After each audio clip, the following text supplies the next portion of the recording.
షర్మిల ఎప్పుడైతే ఆ ప్రాంతంలో పోయి నాయకత్వం వహిస్తుందని తెలియగానే మరి అక్కడ ఉన్నటువంటి ప్రజలు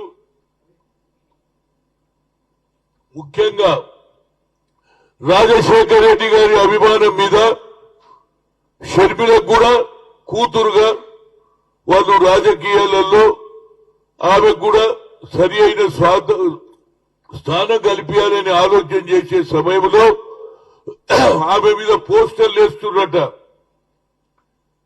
ఎవరు చెప్తున్నారు? ముఖ్యంగా వివేకా కుమార్తె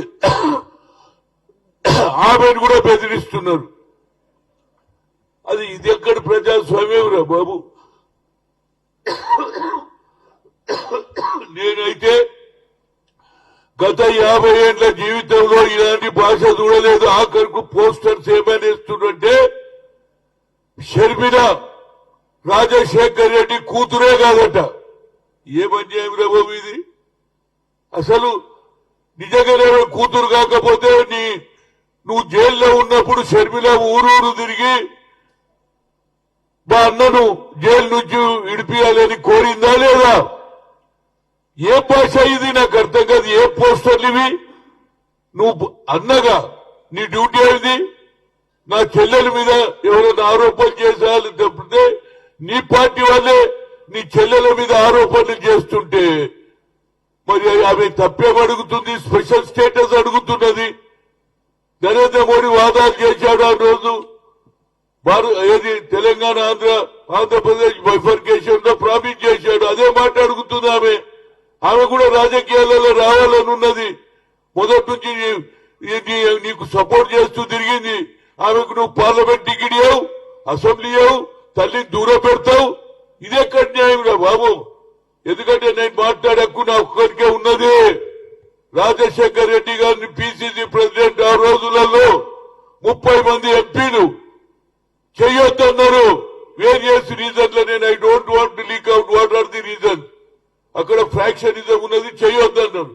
అయినా నేను ఆనాడు ఉన్నటువంటి రాజీవ్ గాంధీకి చెప్పి, ఇందిరాగాంధీకి చెప్పి, రాజీవ్ గాంధీ ఇందిరాగాంధీతో ఒప్పించి చేశాడు. అందుగురించి నేను అడిగే హక్కు ఉన్నది. ఇదే కన్యాయమండి. తన సొంత చెల్లెల మీద కూడా అవమానం జరుగుతుంటే అన్నకు బాధ్యత ఉన్నదా లేదా? ఏ పోస్టర్స్ ఇది? అదేవిధంగా ఇంకో మీ చిన్న ఆయన చెల్లెలను బెదిరిస్తారు, చంపేస్తామంటారు, సోషల్ మీడియాలో భయపెట్టిస్తారు. ఇంకో చెల్లెలనేమో అసలు నువ్వు రాజశేఖర్ కూతురే కాదని ఏది సోషల్ మీడియాలో పెట్టడం, పోస్టర్లు వేయడం ఎంతవరకు న్యాయం అండి? నాకు అర్థం కాదు. అయినా నిజంగానే నువ్వు పరిపాలిస్తున్నావు, కానీ చెల్లెల మీదనే గౌరవం లేకపోతే సామాన్య పిల్లల ఆడపిల్లల మీద ఏం గౌరవం ఉంటుందని నేను అడుగుతున్నా.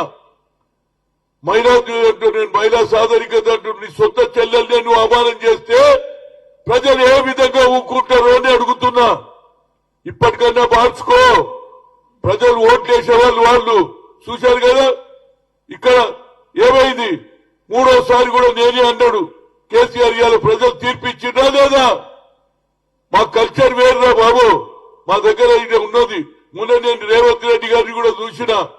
ముఖ్యమంత్రి కావడంతో జానారెడ్డి ఇంటికి పోయి ఆయన డ్రెస్సింగ్ తీసుకున్నాడంటే దట్ ఈస్ ది కల్చర్ మాది.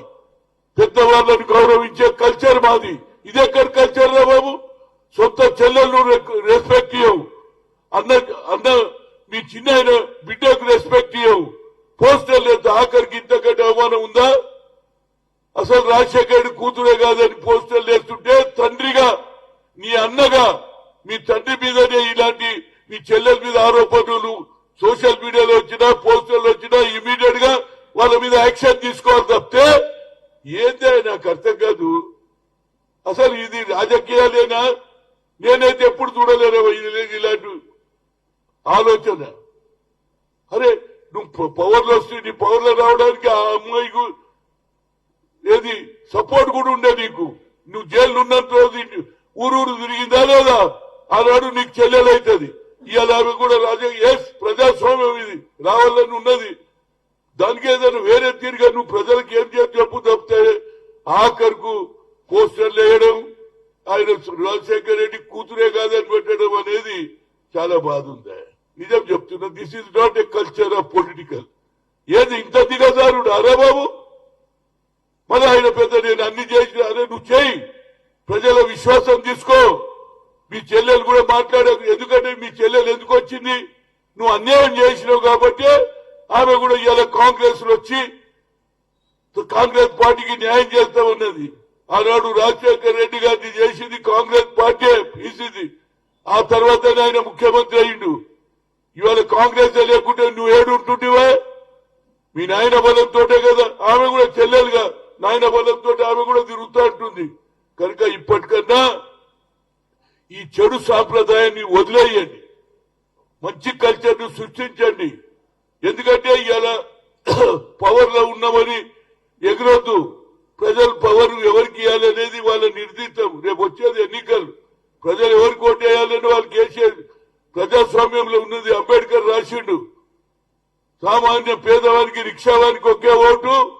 కోటీశ్వరు ముఖేష్ అంబానీకి కూడా ఒకే ఓటు కనుక ఆ ఓటు మీద నువ్వు ధ్యానం పెట్టి ఇప్పటికన్నా భాషలో మార్పు రాని చెల్లెల మీద కక్ష సాధింపు తీసేయి ఇంకో మీ చిన్న ఆయన బిడ్డ మీద ఎంత ఎంత ఏం చేస్తారని న్యాయం గురించి కొట్లాడుతుంది అదే రాహుల్ గాంధీ గారు కూడా న్యాయం గురించి తిరుగుతుండవు మొన్నటి వరకు ఏది కన్యాకుమారి నుంచి కశ్మీర్ దానికా తిరిగి ప్రజలకు ఏ విధంగా ఇబ్బందులు తెలుసుకున్నాడు ఇప్పుడు న్యాయం అన్యాయం జరుగుతుంది కాబట్టి న్యాయం గురించి ఆయన తిరిగితే ఆయనను కూడా తిరగనిస్తలేరు అలాంటి బీజేపీకి మరి వ్యతిరేకంగా మేము పోరాడుతున్నాం అదేవిధంగా ఆమె కూడా బీజేపీ వ్యతిరేకంగా పోరాడుతుంది నువ్వు మీ దగ్గర ఉంటే కల్చర్ గా సొంత చెల్లెలు కూడా నా చెల్లెలు కాదన్నారు రేపు మా అమ్మ కాదంటే ఎట్లయితే పుట్టించిన తల్లిని కూడా నువ్వు అనగలుగుతారు మీ పార్టీ నాయకులు వాడు ఎవడు పోస్టర్లు వేసిండు వాడి మీద యాక్షన్ తీసుకో ఎవడు ఏది సోషల్ మీడియా వాడి మీద యాక్షన్ తీసుకుంటే అప్పుడే ప్రజలలో అరే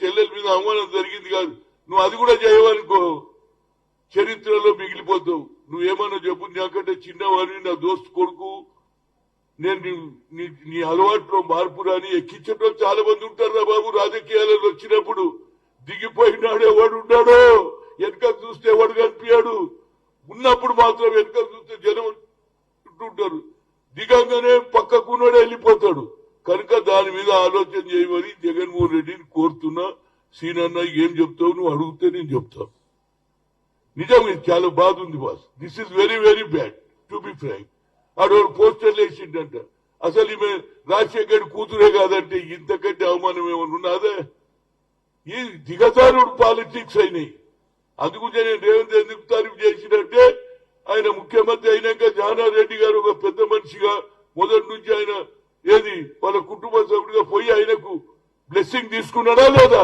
that is the culture what is the difference between Revanth Reddy and Jaganmohan Reddy this is our culture అని చెప్తున్నా థ్యాంక్ యూ